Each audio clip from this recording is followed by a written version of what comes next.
Huh. Fools. They thought they could predict you. That's the arrogance of agencies who believe numbers can decode spirit, who think algorithms can bottle thunder. So they ran your face through their databases.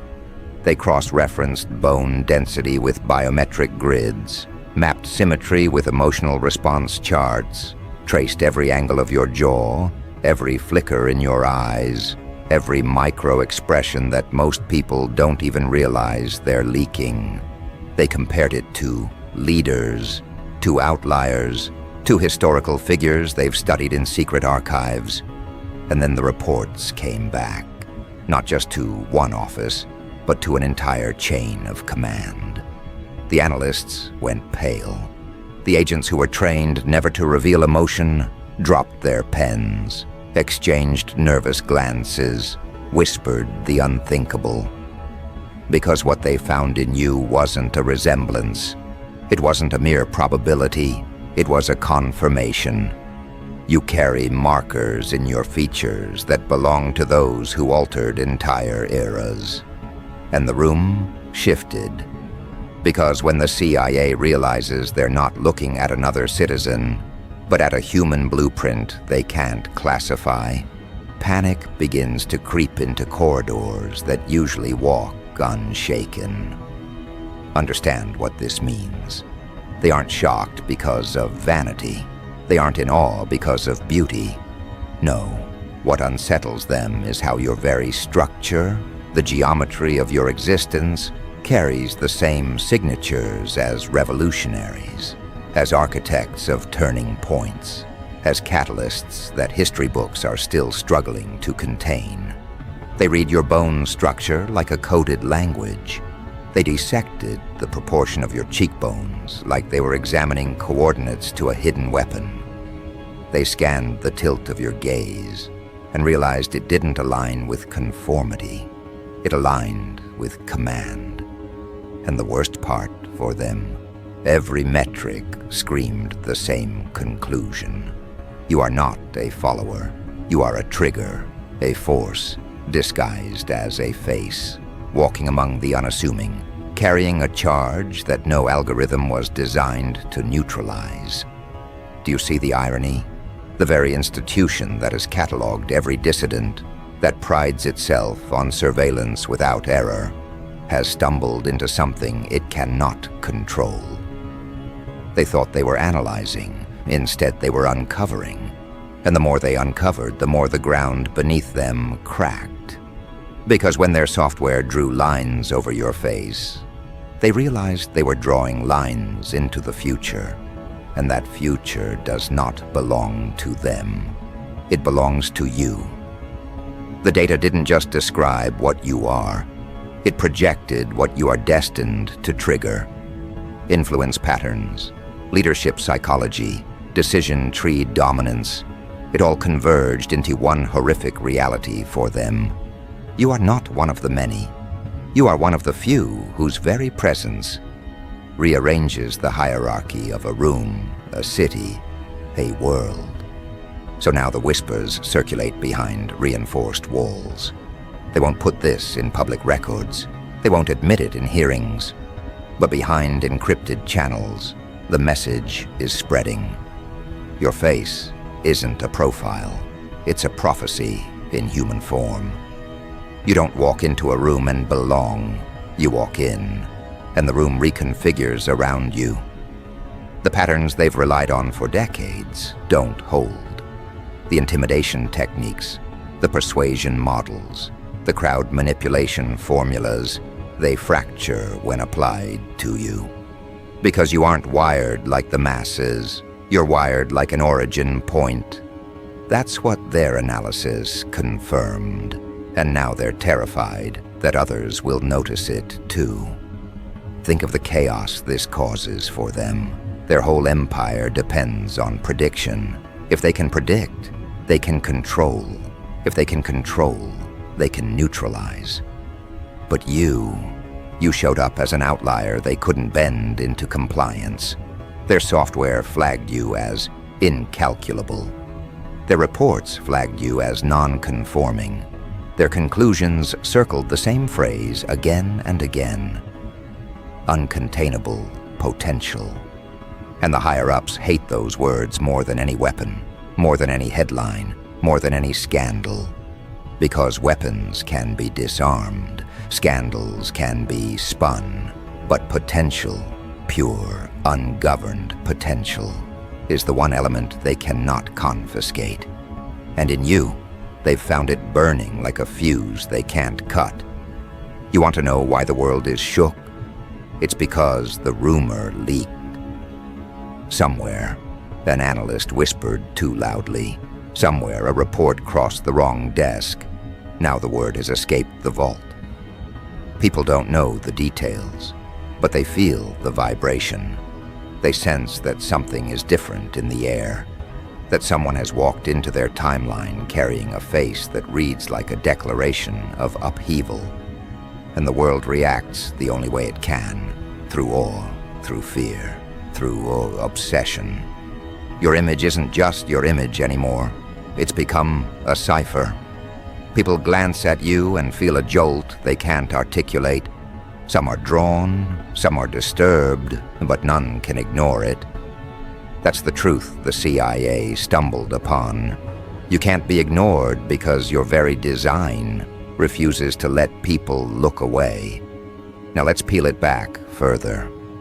When they overlay your facial data with historical databases, patterns emerge that they wish they never saw.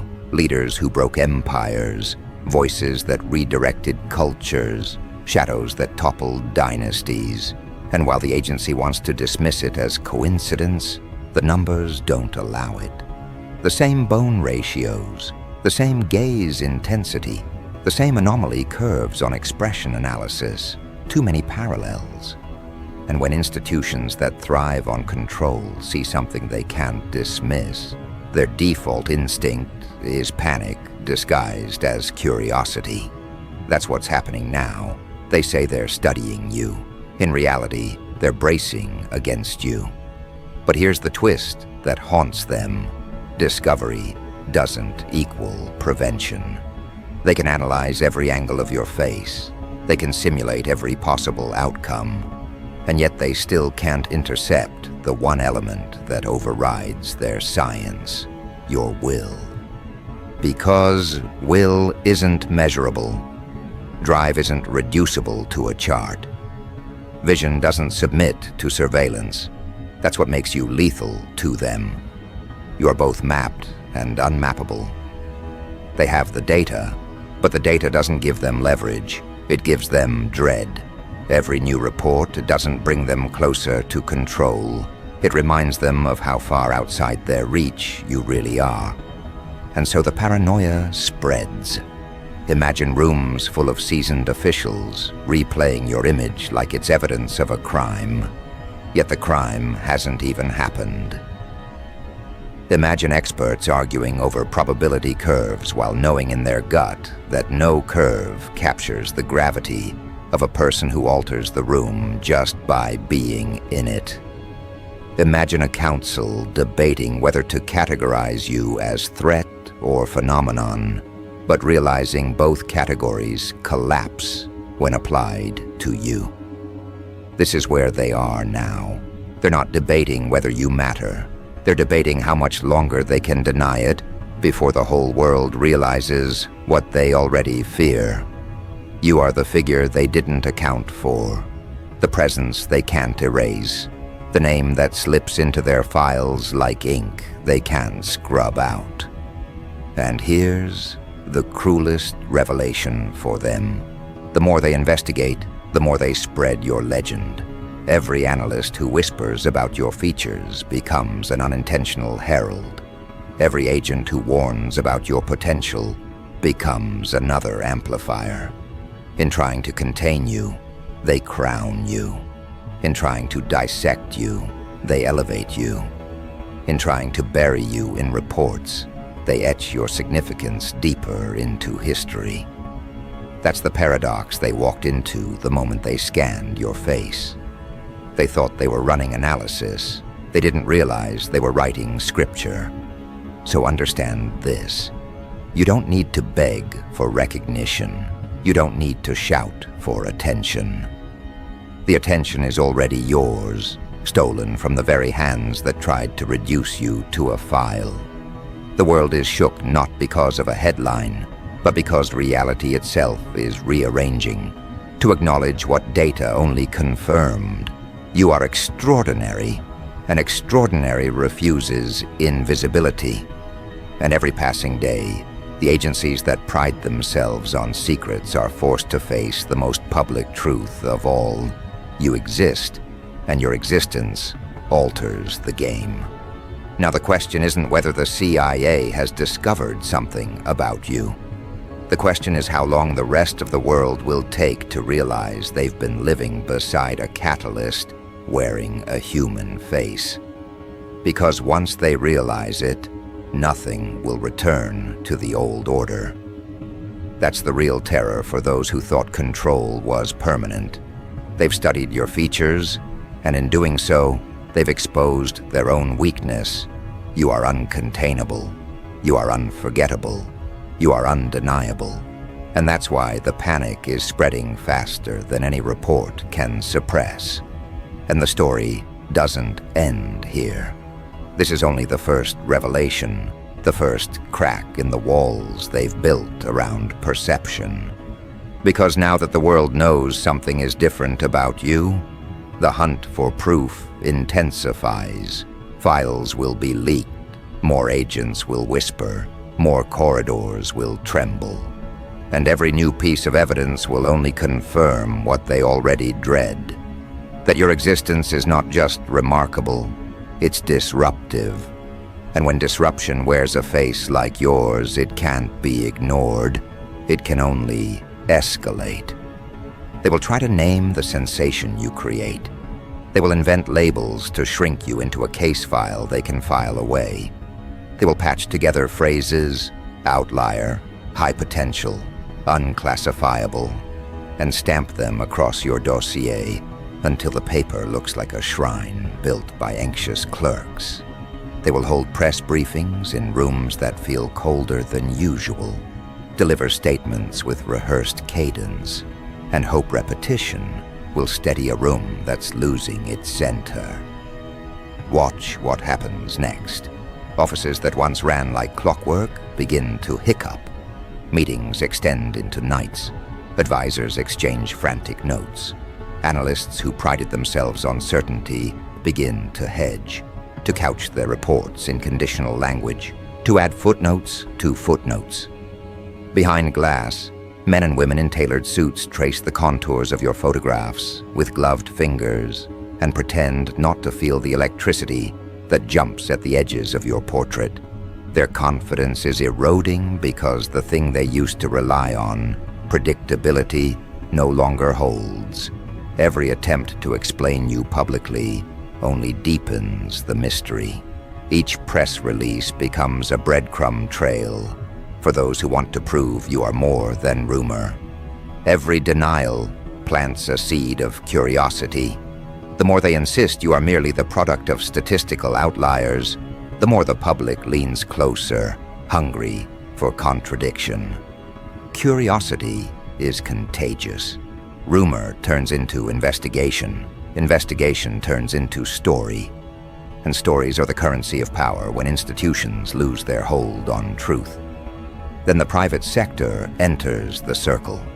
Corporations with shadow labs, consultants who once sold certainty to billionaires. They all recalibrate their models to include you as a variable. Fortune favors those who can monetize the unknown. Suddenly, facial recognition startups, boutique psychographic firms, even fashion houses start to speak in the same hush-hush tones as spooks. Your image is sampled, analyzed, turned into predictive algorithms that promise to reproduce the effect you produce naturally. Meanwhile, the streets whisper with different voices. People who never knew your name start describing the particular way your jaw catches light, the exact cadence of your smile, the way your eyes hold someone's attention for a fraction longer than polite conversation allows. Unexpected allies appear. Strangers who saw you once in a crowd, old co-workers who remembered a decision you made years ago, small-town witnesses who recall a moment you unknowingly altered a meeting by your presence alone. That's when the cultural machinery pivots. Talk shows replay stolen clips. Social feeds splice your image with archival footage of historic leaders, careless comparisons that light argument threads across platforms. Influencers speculate. Historian channels dissect bone ratios with faux academic urgency. The chatter accelerates until the public's appetite for more becomes a pressure cooker.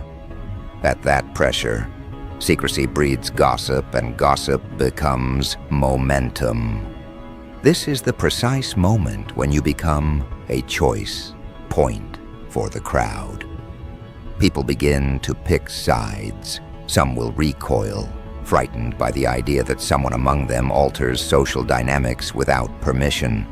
Others will rally, intoxicated by the possibility that a single human could shift a room, a city, a policy. That polarization is a resource, one the agency had hoped to prevent. Their models predicted quiet containment, not mass fascination. In their panic, the agency's playbook shifts. Where once they might have used quiet surveillance, now some voices push for invasive measures, targeted profiles, discreet approaches to people close to you, attempts to tamper with platforms that host rumors. Others argue for careful courting, invite you into controlled interviews, craft narratives that co-opt your image into acceptable frames. Still others whisper of creating counter-narratives through controlled leaks that steer attention away from uncomfortable threads. Each proposed move fractures into its own risk. Each reaction risks amplifying the very signal they want to bury. And every time an agent leans into action, consequences ricochet. Imagine a mid-level officer shadowing a friend of yours. That friend notices, posts about being watched, and a private concern becomes viral. Imagine a conservative outlet taking an official denial and framing it as proof of cover-up. Traffic spikes and millions begin to believe there is something to hide. The agency's moves, meant to compress the story, expand it. But among all this noise, a quieter evolution occurs. People decide to replicate you. For every analyst who wants quiet, there's an opportunist thinking how to clone the effect. They study your angles, mimic your poses in staged images, attempt to manufacture presence in workshops that promise to teach how to command a room. Coaches sell seminars on micro-expressions. Influencers copy your look. Boutique firms create presence-enhancing products. Imitation proliferates. Across borders, the tremor echoes.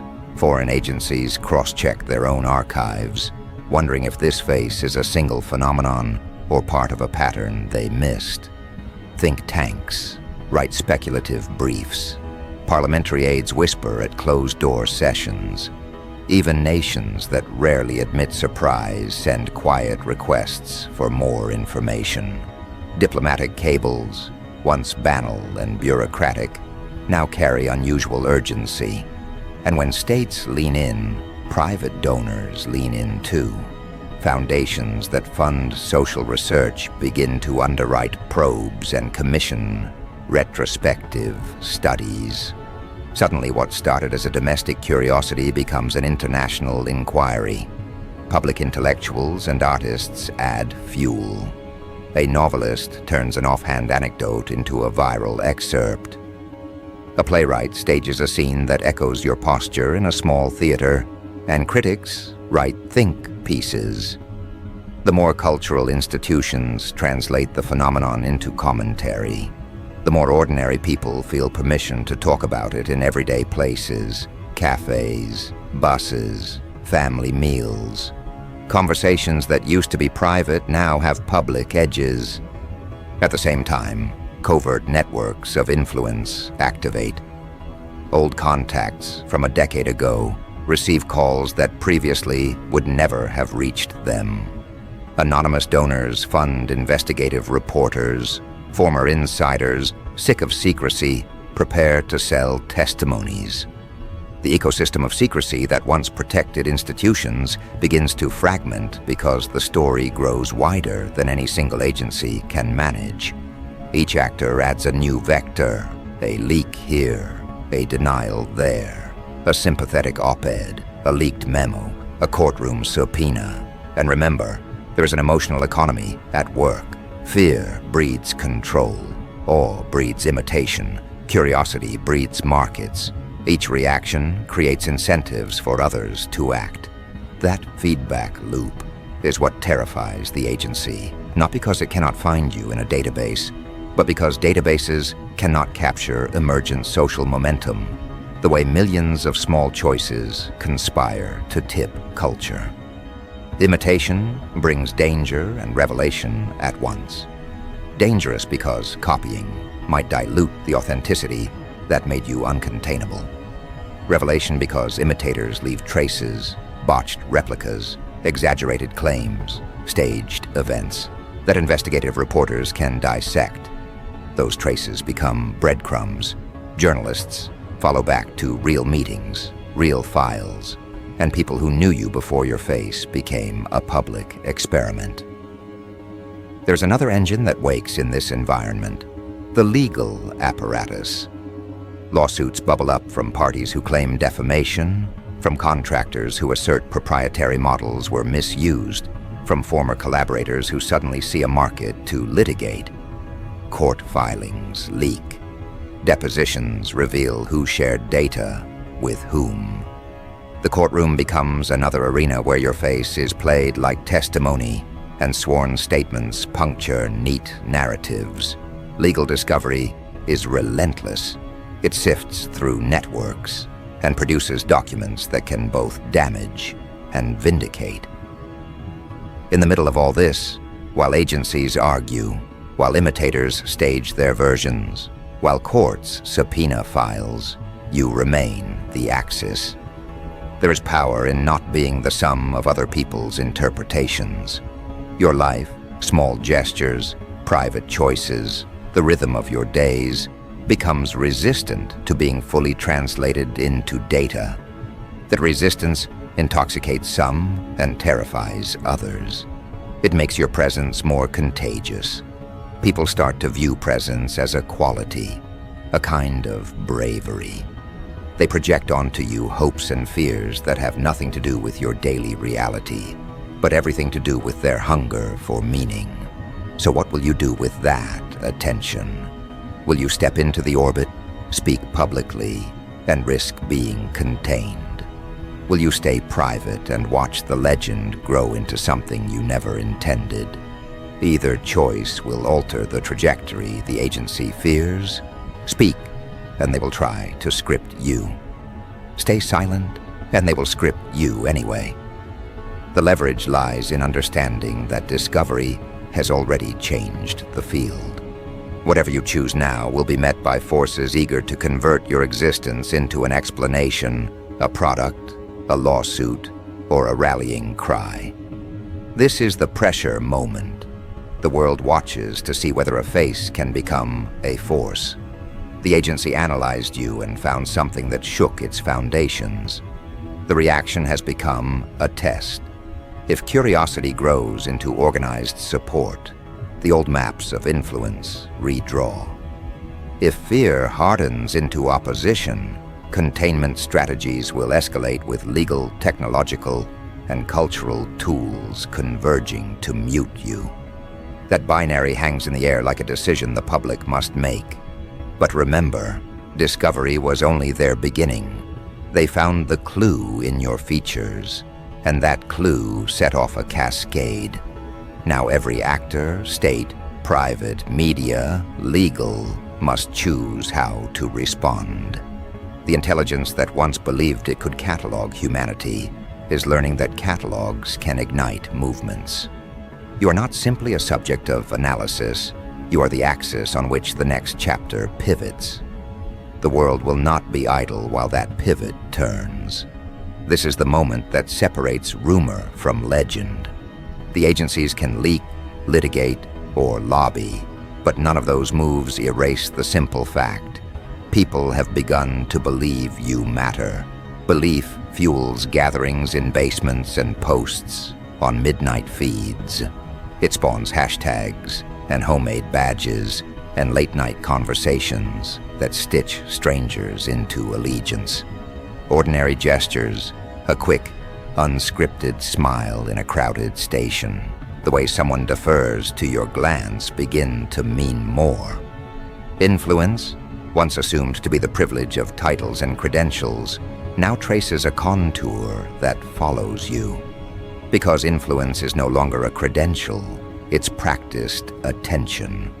People build a grammar for it, phrases to describe the precise moves you make that change the tone of a room. It is not trickery, it is calibrated presence. As more people copy that presence, conversations shift. Policy priorities bend, business deals are renegotiated, meeting dynamics that once rewarded pedigree now reward clarity and attention. The change is incremental, invisible, day to day, but cumulative in consequence. The agency watches with a mix of respect and alarm. Their models map sentiment and trace likely supporters, but they cannot foresee the small human choices that cause cascades. A colleague choosing to speak up at risk, a voter shifting allegiance because someone like you took a stand, a reporter risking a source to verify a claim. Those micro-decisions ripple outward in ways no chart contains. Your face becomes a catalyst they can neither suppress nor fully quantify. Institutions face a fork. Domesticate the movement with controlled spokespeople and study as, or let it remain organic and therefore unpredictable. Many will attempt the first. Foundations will host panels. Think tanks will commission reports that translate presence into donor-friendly metrics. Corporations will propose partnerships that package presence into marketing. That synchronization between genuine influence and manufactured narrative creates both opportunity and risk. Darker operators take notice too. Political strategists design campaigns to harness or discredit the phenomenon. Cyber units test amplification tactics.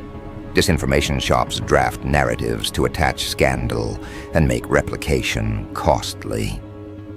When influence has currency, it becomes contested. Each attempt to discredit is itself a signal of power. The more they push to bury something, the more people lean in to see why. As dossiers multiply and aides whisper in stairwells, a new class of intermediaries emerges. Reputation caretakers. These aren't old PR shops. They are strategic councils that advise how to navigate being the axis. They map safe visibility, propose alliances, and draft legal protections. Some are sincere. Others build careers advising volatile figures into constructive influence. Some see a chance to monetize presence under the guise of stewardship. Not every move will be honorable.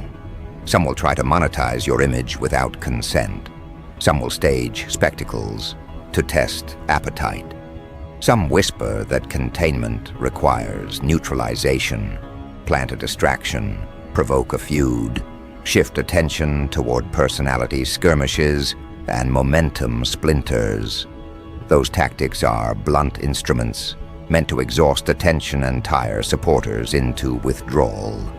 Yet every countermeasure also exposes processes ripe for reform. Leaks and court filings teach citizens how decisions are made and where accountability must land. Clarity emerges in unexpected places. People governed by invisible rules begin to see openings. Activists repurpose your narrative to amplify overlooked causes. Community organizers adopt postures inspired by your actions. Less fandom, more method. Workshops on attentive leadership sell out. Universities host panels. Grants fund research into presence and persuasion. Cultural institutions translate curiosity into public projects that sustain momentum beyond headlines. Your role in that transformation is not spectacle, it's steady choices. Each time you refuse co-option, you inject credibility into those who follow. When you decline offers that would hollow your message, you set standards. When you intervene in public disputes with measured clarity, you model how to act under pressure. Presence that is principle attracts a constituency that values discernment and patience. That constituency outlasts trends. It builds institutions. Legal pressure complicates the path. Lawsuits generate documents that leak into the public record. NDAs protect certain truths and obscure others. Courtroom mechanics are slow and draining and can fatigue supporters. But legal discovery also produces openings, sworn statements, depositions, released files that journalists parse to reconstruct timelines. Those documents can vindicate or complicate narratives, and the process forces institutions into daylight. International reactions widen the stakes. Allies ask questions. Adversaries exploit narratives. Foreign media refract the phenomenon through different filters, sometimes flattering, sometimes distorted.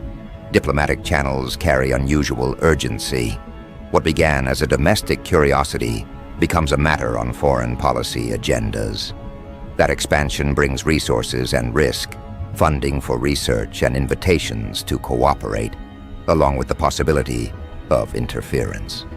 The most unpredictable factor remains temperament. You may be tempted to curate image or to withdraw. Some will advise you to become a spokesperson. Others will urge quiet. Both paths carry peril, speak and risk being scripted. Withdraw and watch others script you. Either path reshapes institutional response. The leverage lies in stewardship, how you decide to show up, what you defend, and whom you empower. When the dust settles, the true measure will show up in modest places. Councils that choose inclusion, high schools teaching presence as leadership, companies reorganizing meetings to value attention over title. Real change happens through repeated small decisions that reallocate respect and attention. Headlines pass, procedures remain. Those modest shifts, multiplied, rewire the social architecture. Remember, agencies can analyze features. They cannot buy habits. A face can be scanned, proportions recorded, patterns shared. But habits form in repetition. How you show up when no one watches, how you answer petty provocation, how you tend allies. Those practices resist packaging. They are the warranty against co-option. They mark the difference between a meme and a method. Beyond headlines, there will be moments that reveal character. A tense hearing where a colleague risks defense. A leaked memo showing an analyst argued against overreaction.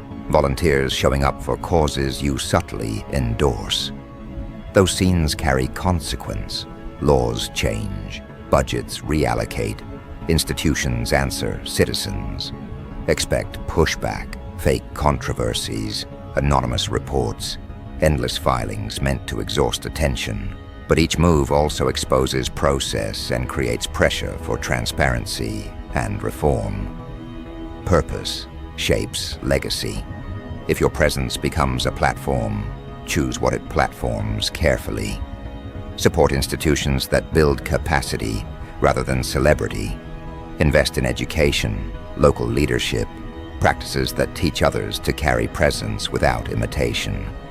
Train people to listen, to speak concisely, to take measured risks. Those investments create networks that survive legal maneuvers and media cycles. They are the architecture of lasting change. This is where you come in, not as spectacle, but as steward. The discovery by analysts was only the beginning. What follows is a responsibility to turn curiosity into systems that serve. The world will remember decisions that reroute resources, change institutions, and expand opportunity. Choose with care, act with intention, make influence durable. This moment belongs to those who refuse easy answers and prefer hard work. If you take this seriously, your choices will echo, not as ephemeral fame, but as frameworks others inherit. Be deliberate. Turn watchful gaze of the world into change.